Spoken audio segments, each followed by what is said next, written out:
Now, the reason why when I wrote this whiteboard, I have a category of -3 to -4 here. Check out my production value, baby.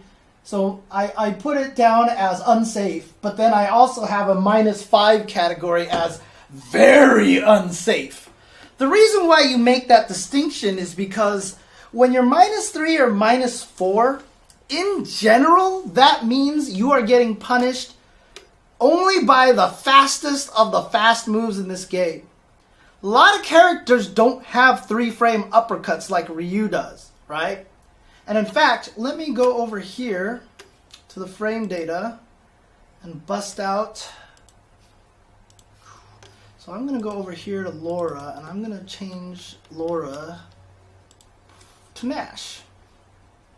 Let's go to Nash for a second here.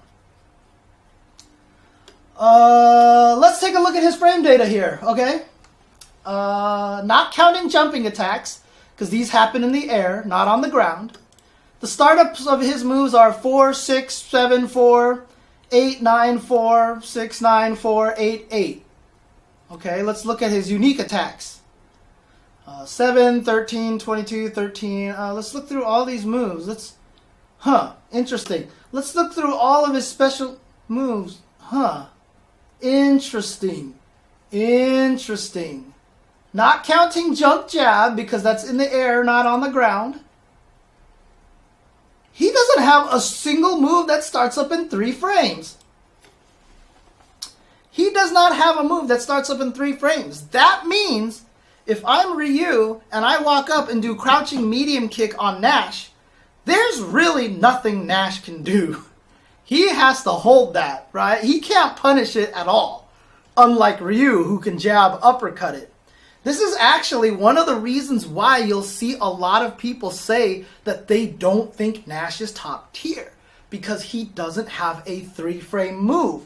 And like I said, 3 is the magic number, right? So in general, -3 is unsafe, but it's just kind of unsafe. I recorded the computer to do this. I recorded him to do this. He just walks up and crouching medium kick, right? Like I said, -3. I should be able to uppercut it. But I can't punish it. Well, what does this mean? Why can't I punish it? All the math says I should be able to punish it, right? Distance. Distance becomes a factor because I don't have a 3-frame move that hits far enough to punish it at that range. I can't jab it. I can't stand jab it. I can't jab uppercut it. I can't, oops, I gotta stop using 3 buttons. I can't EX uppercut it. So in general, with a lot of moves, -3, -4 means that it's kind of unsafe. It is punishable. It is punishable, but it has to be very specific, and it will be mostly punishable if it's point blank. There's not a lot of moves that are 3 frames that reach really far. So if you know you have a move that's -3, and you know your opponent character doesn't have a move that hits very far in 3 frames, you can actually attack him and poke him at ranges and make it safe because of distance. The distance actually turns the move safe because, in general, the fastest moves have no range. There you go. That's why on my chart here, I have a distinction between unsafe, and very unsafe. So -5 or more is very unsafe because there are, in fact, you know what? That was mostly true in Street Fighter 4. It might actually be 6. 3 and 6 might be the 2 magic numbers.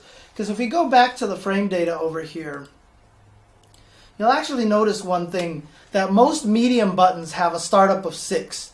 So this standing medium punch is 6, crouching medium punch is 6, crouching medium kick is 8 or so. Let's go back to Ryu. If we look at Ryu's move, his stand medium punch is 5, so that's pretty fast. But like his crouching medium kick is 6, his crouching hard punches. So basically, once you start going into the moves that hit further out, that let you combo from that range that crouching medium kick would normally be safe, that's when it starts getting bad. Because if your move is -6, that means I can punish you with a low medium kick and possibly combo it into a special move, right? Like, let's say Bison can low strong it as a punish, and he'll be able to low strong scissor kick as a punish. So basically, generally speaking, if you're from -3 to -6, it's unsafe. But if you're -6 or more, you're very unsafe. Those are the moves when you look at the frame data chart now. So now if you go back to the frame data chart and you want to learn about your character, you're going to be like, how do I interpret this frame data? You're going to look at this frame data and go, okay, well, this move is +3, so this is a good move. This move is -5, so it's kind of unsafe. I don't want to throw this move out a lot. I don't want to throw this move out willy-nilly. Okay, stand heavy kick for Nash, -3. Okay, that means I can kind of use it as long as I distance it properly. +3, oh, that's a really good move. -4, okay. I have to distance this one correctly. -12, oh man, you can body me if you block this move. So now all of a sudden, by understanding the magic number of 3, this gives you so much more information about what these numbers mean. All of a sudden, these numbers mean a lot more to you than they did before when you looked at them. When you looked at them, it was just 2, 3, 4, -4, -3, -12. It's like, what does that mean? If you keep in mind the number 3 and then possibly the number 6, now you can categorize the moves. So stream, tell me right now, give me another character. Just pick a random character. Whose chart do you want me to look at? I'm going to start looking at the chart, and if I don't even know the character, I can tell you about their moves. I can just tell you about their moves and let you know. I already have a good idea of how those moves will kind of interact in the same way. Fang, here we go. Fang, however you want to pronounce his name. So let's just go here already right now. So in general here, I'm going to look at my startup moves here. You're going to notice that he's similar to Nash. I have no 3-frame startup moves. All right, no 3-frame startup moves. So this immediately tells me I can attack him a little more safely than any other character. And if I'm Fang, then my standing light punch and my crouching light punch are going to be my fastest buttons. So these are the ones that I'm going to try to counterpoke with the most. But yeah, look at all of his moves. Look at the startup on all of his moves. He doesn't have anything that's 3 frames, so this is kind of a problem, to be honest with you. So you can pressure Fang a little bit. So now if I'm fighting against him, I already have this information that I can pressure him a little more than I can pressure other characters. I will explain that. I will explain that in a second. So I see a lot of people talking about that. They're really confusing. Now let's take a look at advantage on guard, right? So 2, this is a safe move to poke people with. -3, standing medium punch. I want to make sure I'm far away from the opponent when I do this. In fact, you know what? Well, I'm going to switch over to Fang as a character here in the game so that we can actually show you what these moves look like so you'll understand what you'd want to do with them. But, you know, keep coming down here and you'll notice something right now. Is crouching heavy punch is -6. So it's pretty punishable. This is a move that is not something that you want to throw out. And in fact, in general, I think every sweep in this game is like -10 or more. All sweeps are really unsafe. You are really throwing out a big risk when you actually do that. And so, but yeah, so now I can look at all these things and I already have information here now. If not only as Fang will I have information because I know, like, for example, oh, -2 here, +2 here. Oh, I know I can poke with this move because it's safe, etc., etc. If I want to fight Fang, this is really useful information to me because if I see something that's -2, that means I have advantage. If I see something -2, I have advantage. If I see something -6, I should be punishing it.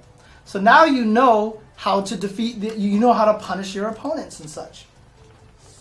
So here you go. And yeah, someone just said in chat, you know, I got to stop using crouching heavy kick in matches. Absolutely. That is very important. But like I said, this standing medium punch here was -3 on block, right? So if I do it from here, Ryu's going to be able to uppercut me. So let's do that. Let's record Ryu guard recovery action on number 1 to do a jab uppercut.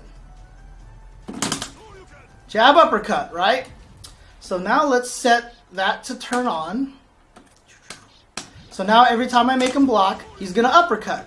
So if I do standing medium punch and try to block, oh, okay, I'm far away enough. I'm far away enough. So I'm actually safe in this situation. It's that distance thing again. If it didn't push him away, it would be unsafe. So crouching heavy punch was -6. So I'm going to get punished there in that situation, right? But now you can see now that I can poke at ranges like this, and this is pretty safe now, because there's no way I can really get punished by most characters because I know this is -3. I know that it's punishable because it's -3, but for the most part, it's not going to happen.